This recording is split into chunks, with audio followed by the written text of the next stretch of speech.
I do know enough, and I've lived the nightmare. I only wish I had known this, years back.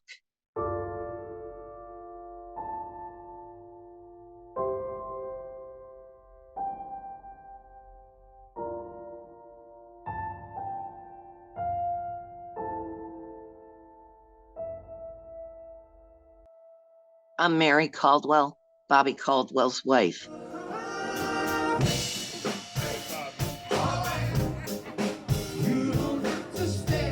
Bobby was a singer-songwriter and performer, and he's also known as the R&B guy that's white, but everybody thinks he's black to this day.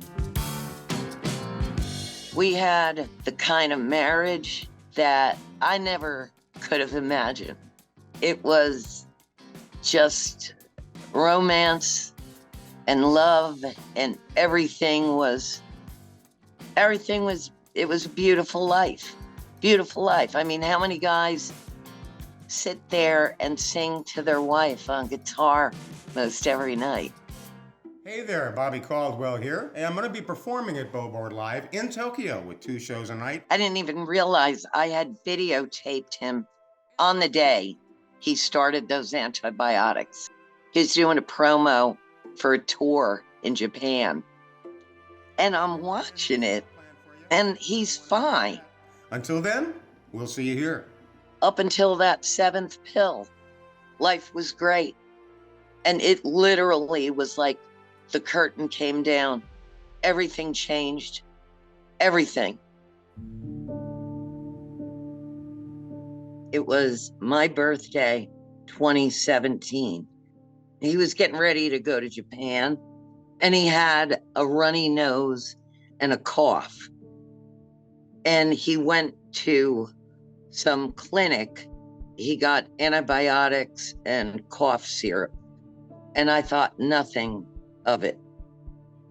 7 days later, I had gotten up early and I went upstairs, and he was still laying in bed.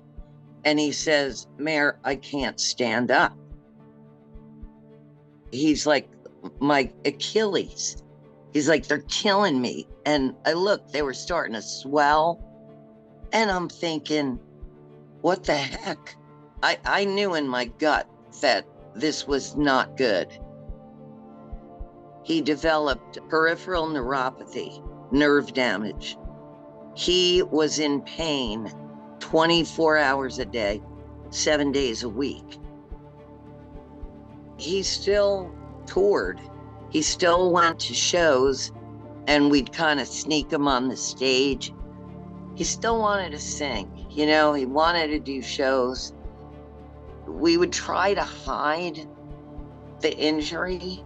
He would have to sit behind the keyboard for the whole show. I remember hearing a guy yell out, "Stand up." And, he couldn't. During that time, he continued to deteriorate. He did do shows for 3 years.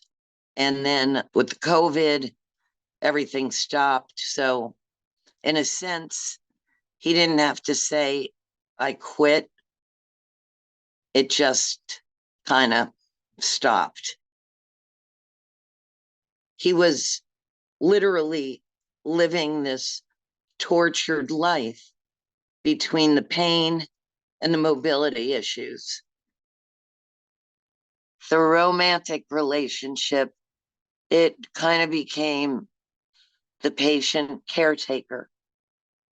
But, when I took those wedding vows, I really had every intention of living up to them. And when they say, good times and bad and sickness, it's, it's what I signed up for. Eventually, something took him. I don't know what it was, heart failure, something. And I jumped in the chair with him and held on to him. and he kind of leaned over and he was gone.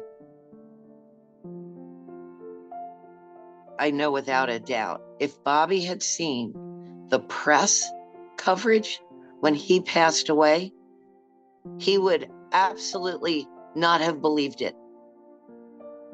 He would have been elated, but he would never, ever have believed that he'd be acknowledged and, mourned like that. That really made me feel good, during a time when it was just nothing but tears.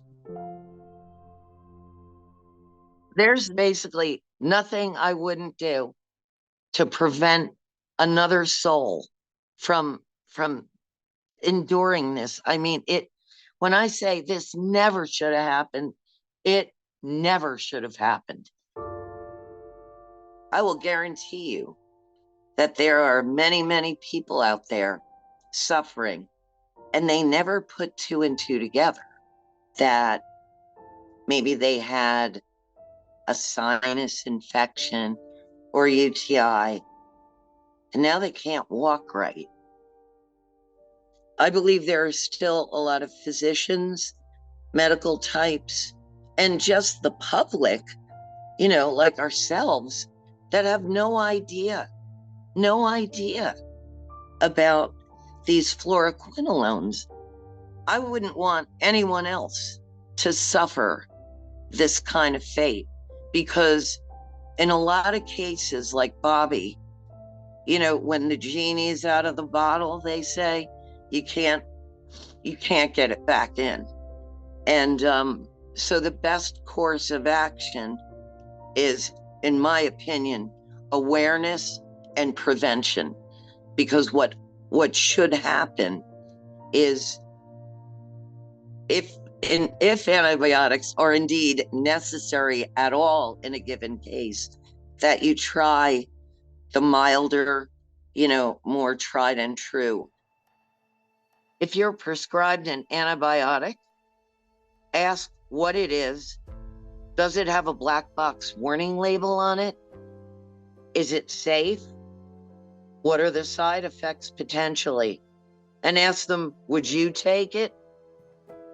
If anybody will listen to my story, I'll tell it, because if it saves one person from experiencing, a nightmare like this, or if it saves thousands, that'd be great. I used to say, look at Tony Bennett. He would have kept going and going and going. Absolutely.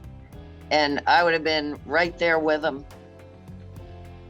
He would have been right back out there.